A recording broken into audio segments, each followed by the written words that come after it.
Formula One officially announces Cadillac will be added as an 11th team, and we can finally talk about who Spire Motorsports' actual owners are. Welcome back to Break Hard. I'm Matt. News has slowed down on the NASCAR side of things. Expect that it's Thanksgiving week, but the biggest story in all of motorsports this week will absolutely be what came out on Monday when Formula One officially announced that Cadillac F1 will join the grid in 2026 as an 11th manufacturer. That is correct. There will be an American brand on the grid, an American factory team at that. 2028, they'll produce their own power units. In the first 2 years, they'll continue to use, or they will use Ferrari power units in 2026 and 2027. No, they haven't announced who the drivers are yet. I know people are like, who are the drivers? Who knows, dude? We're about a year away from probably those being announced, or at the very least throughout next season, probably midway through 2025. That's when some bigger announcements will probably start to come out in terms of drivers and other key individuals.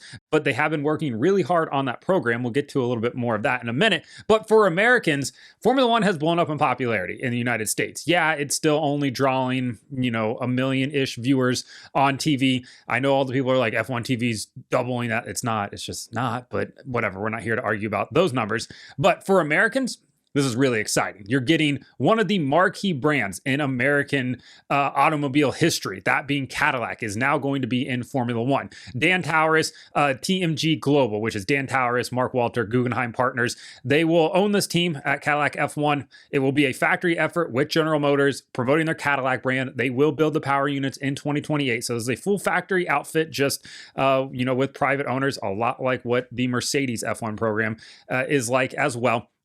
It's really good news for Americans. You can finally go out there and yell, what the F is a kilometer? You can yell, these colors don't run, all those things, because we finally have an actual American Formula One team, not Haas, not somebody that pretends to be American just to sell tickets and sell some merch and other things like that. No, this is an actual American brand with an actual American team, which is really exciting. Will they have American drivers? Probably not, at least not two. I know a lot of people are like, put double American drivers in there. Not going to happen. They could, in theory, have an American driver. Colton Herta obviously is a possibility. I know people are going to talk about that. He needs to have a really good IndyCar season in 2025 for that to be a possibility. There's others out there that they could look to. A guy like Alex Palou is very much on the table, and he does have an out in his contract apparently for Formula One. He's not an American, of course. I'm just throwing out names that Americans are probably familiar with, at least from the IndyCar side of things. Joseph Newgarden is a name that's out there. I'm actually, off the top of my head, not sure what his super license points are. People mention Kyle Larson. No, he's just not. He doesn't have the super license points, and making a switch to Formula One without having any real open wheel experience is going to be super difficult to do from the jump. That's not going to happen. Jack Crawford obviously is climbing the ladder over in Europe. Maybe he's a possibility in 26, 27, 28, somewhere along those lines. But hopefully this helps sort of, help Americans climb up the ladder. A lot of people are going to ask about the Andretti factor in this, because obviously Michael Andretti was the one that was pushing this bid forward, and he's the reason why this bid was rejected earlier in the year. And he's not part of this group at all. Not any part of this group will include Michael Andretti. He, of course, has sold majority of the team to Dan Towers. Dan Towers has taken control of Andretti Global, and now Michael's role in Andretti Global is very small and will have no role within the Formula One team. He did put out a very good statement, though. In his tweet, Michael Andretti said, quote, "The Cadillac F1 team is made up of a strong group of people that have worked tirelessly to build an American works team. I'm very proud of the hard work they have put in and congratulate all involved on this momentous next step. I will be cheering for you." So yeah, I know there's people that are like, this is just going to be Cadillac, or Andretti Cadillac. It's not. The Andretti name is not associated with it at all. The only association that Andretti will have with Cadillac comes from the Mario side of things. He will have a non-executive role within the team, basically kind of just being an ambassador, being there to help out morale, give his thoughts on something if it's asked, basically just being one of the famous names that's just associated with the team, which is a good thing, right? I mean, he is a Formula One world champion in 1978. He's one of the most famous race car drivers in the entire world still to this day. So having him involved is a good thing at the end of the day. One thing that is working in favor of the Cadillac F1 team is the fact that they've been working in Cologne, Germany in the former Toyota F1 wind tunnel for the last few months. The Andretti Cadillac Aero team has on the 2026 regulations. And you're like, well, yeah, that's probably just doing their due diligence. It is. but none of the other teams can work on that yet. So they're getting a bit of a jump start here. Is it going to mean that they come out and they're like Braun 2009? No, it doesn't mean that's what's going to happen. But at least they're going to have a lot of data and a lot of knowledge on what these 2026 regs are, sort of what works, what doesn't, and how to build the car. Because, of course, they're going to have to build this car for 2026. And when you sit back and think about it, 26 might seem like a far way away, but we're realistically talking about 14 months before this car is probably on track, probably January of 2026, February of 2026, I guess, depending on when the preseason test dates are. So, 14 to 15 months before this car is going to hit the racetrack, and they need to have drivers, support staff, team, factory, all the things. It's going to move very fast, and it's very exciting at the same time.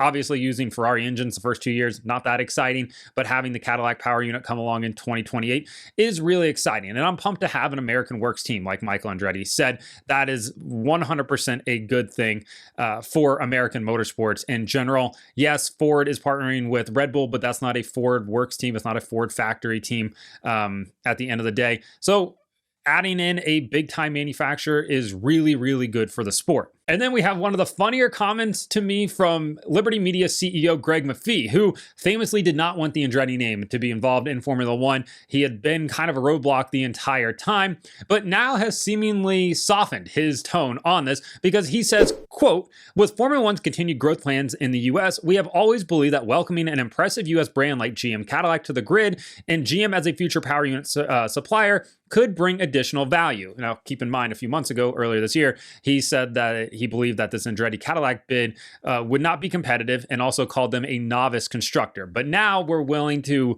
bend the knee and kiss the ring and allow them to come in. So at the end of the day, I think the Americans definitely won here, even though Greg Maffei is American, but definitely won in Formula One and kind of stepped on the throats. And now Cadillac will be into Formula One, which is a really good thing.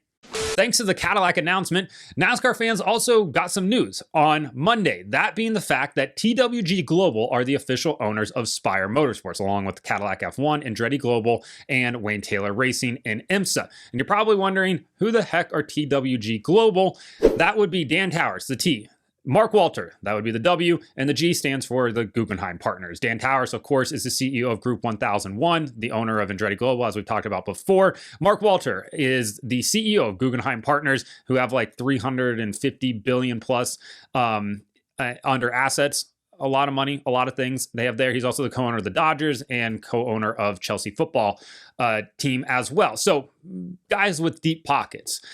I think a lot of people maybe didn't understand where Spire was getting all of their money from. And if you paid attention, I know a lot of people have, you would notice that the font that they use on all of their social graphics matches the same font that Andretti uses as well, and had a lot of people thinking that, oh, Michael Andretti is going to buy in. When he officially comes in, it'll be with Spire. Well, they've kind of already been here. Spire has had a large infusion of cash from the TWG Global Group. There's a reason they went out and bought Kyle Busch Motorsports, the entire truck team and the shop. It's not because Jeff Dickerson and TJ Pusher have deep pockets. They do have a lot. They have money over on their side of things. But when I tell you that TWG Global is spending a lot of money over at Spire, I mean, they're spending a lot of money. It's staggering, actually, how much they're spending. So on top of their truck team, they also have the 3-car NASCAR Cup Series team. They paid a premium for that charter at $40 million, which was really pennies in the bucket for them. They want to be tier 1 status with Chevrolet. They're going to have a really strong partnership with Hendrick Motorsports this year. They already work incredibly close with Hendrick Motorsports to the point where Chad Canals just gets on top of their pit boxes. They got new pit boxes this year, or at least updated ones. And I think that's what Hendrick Motorsports was like, hey, let's check this out because this is different than what we have. I know they're buying a lot of new equipment over at Spire Motorsports. They want to win races. They want to be contenders. They want to be one of the biggest forces in NASCAR, and they are willing to spend the money to do it. So now I'm glad that we can finally officially talk about who their owners are. And I wasn't under like any sort of NDA or like, hey, don't talk about this embargo or anything like that. It was more just like, I don't know if they haven't publicized it, right? So uh just kind of sat on it as well, because I like a lot of the people over at Spire, so I don't really want to step on anybody's toes here. But yeah, there's a lot of good people over there, and they're doing a lot of good things, and they're paying people really, really well on top of it, which probably pisses off some of the other owners in NASCAR. But yeah, for that to officially come out, I'm happy that now people will know where Spire's getting their money from. They were a bit of like a ghost, right? It kind of seemed like a shell, and they've come a long way since like 2019 when they first started to get into the sport as a Spire name. Obviously, having some of the wealthiest owners in the sport now backing you up is a really good thing for them. Now we'll see what Spire does. Obviously, they want to partner with Hendrick. They want to, be able to contend. How long will that partnership last? We've obviously seen Stewart-Haas Racing do it as well. We saw Front Row do it with Joe Gibbs Racing. Eventually, these partnerships kind of fizzle out, either because a new manufacturer comes along and they're like, hey, we'll pay you a lot of money to come over with us, or they're like, hey, we think we might be able to do this on our own now. So we'll see what happens, but it's a good thing for the sport because it means more competitive cars on the racetrack. And now next year, they're going to have Justin Haley in the 7, Carson Hocevar in the 77, and Michael McDowell in the 71. I know that's out of order, but McDowell's the new guy, so I put him at the back of it. That's a pretty good lineup. Carson Hocevar has a ton of talent if he just stops doing Carson Hocevar things. Michael McDowell, we know Michael McDowell's talented, especially on road courses and super speedways. Now we'll get to see maybe if they can take that step up on intermediates. And then Justin Haley is a guy that I think can get a good finish out of the equipment. I'm not as sold as some people are, especially over at Spire and Hendrick Motorsports, on Justin Haley and his future in the Cup Series.